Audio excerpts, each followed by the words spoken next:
What is up, YouTube? It's Grinch, and towards the beginning of 2012, LEGO released a new theme called Dino. This theme unfortunately didn't become quite as popular as LEGO needed it to, and at the end of the year, the theme would leave the shelves forever. It wasn't until the new Jurassic World movie in 2015 that LEGO dinosaurs would make an appearance again. However, in recent years, dinosaurs have come roaring back in popularity, and the LEGO themes have become much more popular, and one could argue that LEGO dinosaurs are more popular today than they've ever been.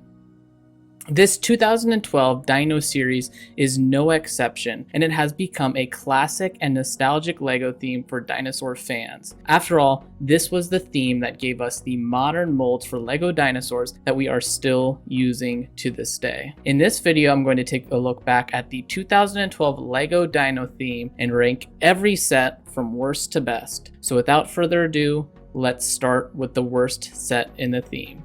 Up first, I have set 5882 Ambush Attack, and this is a perfect example of how strong this theme is. None of these sets really have anything bad about them. In fact, I think a lot of them are really good, but that means you have to bring a lot more to the table, and unfortunately, this set just doesn't do much. This set has a price of $12, and it contains 80 pieces, one minifigure, and one dinosaur.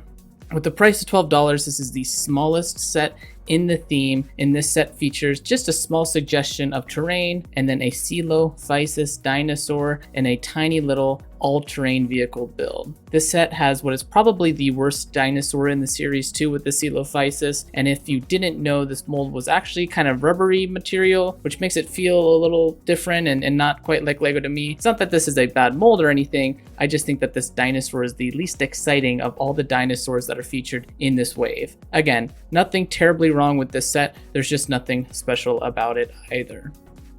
Up next, I have set 5888 Ocean Interceptor. This was an interesting set to rank because I really wanted to rank it higher, but I couldn't when I started comparing it to the other sets in the wave. This set features one Pteranodon, two minifigures, and a 222 piece build for a seaplane and a small sea skiff. Immediately, this set feels slightly overpriced, and I like the idea of this set, but I think it suffers slightly in its execution. There is this entire idea of dinosaurs versus humans in this theme, and this is one of those sets that really just seems to favor the human side and is definitely just missing something from the dinosaur side. And I think the inclusion of more pteranodons, or maybe even another flying reptile, would have helped this set a lot. There is a really nice play feature though that allows you to drop a net on your target, and the build for the seaplane is unique and definitely offers something different to be played with vehicle wise in this theme. However, like I said, I feel like something is missing, and I would have liked to see this set combined with the next set on this list and a little bit more fleshed out before I could rank it any higher.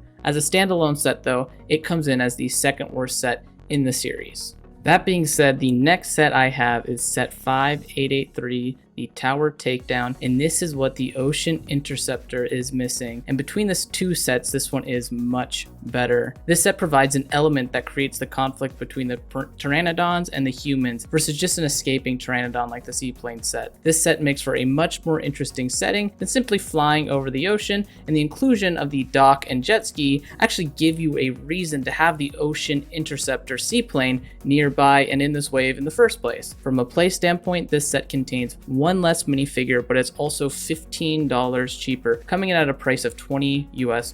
The Ocean Interceptor was $35, so comparing the two, again, that other one seems slightly overpriced. Looking at the theme as a whole though, I think this one fits in better with the other sets as it adds value to the setup as a whole and your entire exploration dino base. The seaplane does as well, but only because this set exists in the first place. Both of these sets feel very similar as they both use a very similar concept of netting down a flying reptile. I just think at the end of the day, the Tower Takedown executes that concept better. I went back and forth on the next two sets, and I decided at number 4, the middle point of the theme, I have set 5884 Raptor Chase. This set contains 259 pieces. It included two minifigures and a raptor. The build is a side fence slash radio tower build and an off-road vehicle equipped with a whip to capture the Raptor. This set retailed for $30 back in the day, and I think that it had some really good value to it. The Raptor Dino is great, and I really like the small all-terrain vehicle build that is included, especially with that bar and rope attachment. I just think that's a great play feature, one that's actually built into the set versus kind of forced upon the set, and I love to see play features like that built in and integrated into the Lego sets. I think this set offers a lot of great playability, and there isn't anything wrong with it. I love the small outpost slash fence build too, and I think the fence itself just feels so Jurassic and prehistoric, which is exactly what this theme sets out to do in the first place.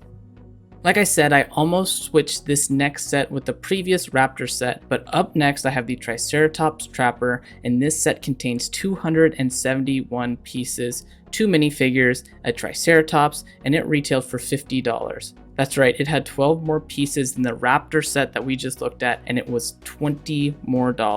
Now, it also includes a more complex dinosaur mold, and the pieces in this set were definitely larger than the Raptor set, but it does kind of go to show you what sort of value that Raptor set offered as a set itself, and at the end of the day, why you can't really just look at price to part ratio. However, when it comes down to the Triceratops Trapper, I feel like this is the best version of any of the dino trappers that Lego has ever done. I know we've gotten some from the Jurassic World series, which were okay. The Jurassic World Fallen Kingdom one was much better, but I think as a whole, this one just works really, really well. So I think the uniqueness of this build, as well as the specialness of the dinosaur that was included in this, allows us to slightly edge it ahead of the Raptor Chase and have it come in as the third best Lego set on this list. After all, that Triceratops is just so infamous on its own.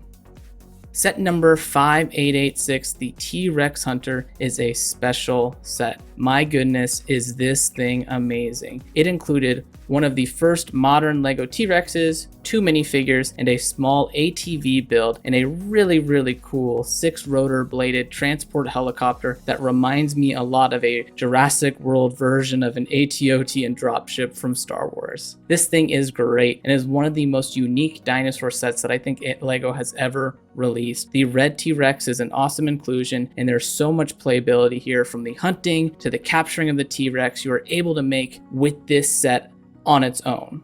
At $70 and 480 pieces, the price to part ratio feels a little rough, but this is another great example of where price to part can lead you astray, because this set offers so much more than just 480 pieces, and it is very obvious when you look at the volume of the Lego bricks here in the build itself. I mean, you can pick up a T-Rex with this thing and transport it all over the place. What a great set. And finally, the best Lego dinosaur set is set number 5887, the Dino Defense HQ. This is a classic set, and it contains 793 pieces, 4 minifigures, and 3 dinosaurs. That's right, 3 dinosaurs. How often does Lego release dino sets with more than two dinosaurs, let alone 3? The Dino HQ is a great build too, and from the front gate to the HQ overlook to the small helipad to the loading area in the back of this set, it offers it all for the price of $100.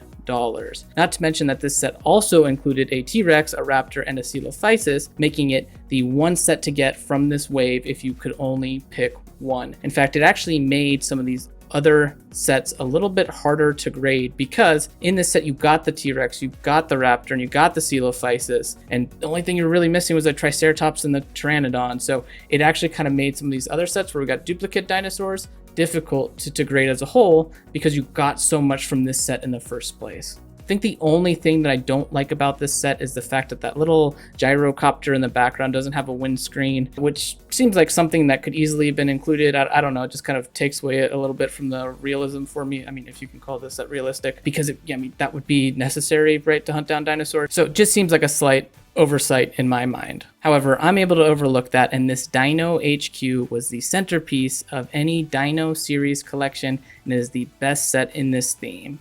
Before I go, I'd like to thank Raptor Studios for the idea of this set list, and I'd like to hear from all of you, my viewers, which is your favorite 2012 Dino set. Let me know in the comment section below, or over on the Plain Old Grinch Discord, link in the description of this video. And lastly, if you enjoyed this video, please consider liking or subscribing for more Lego content. As always, thank you for watching, and I will see you in the next one.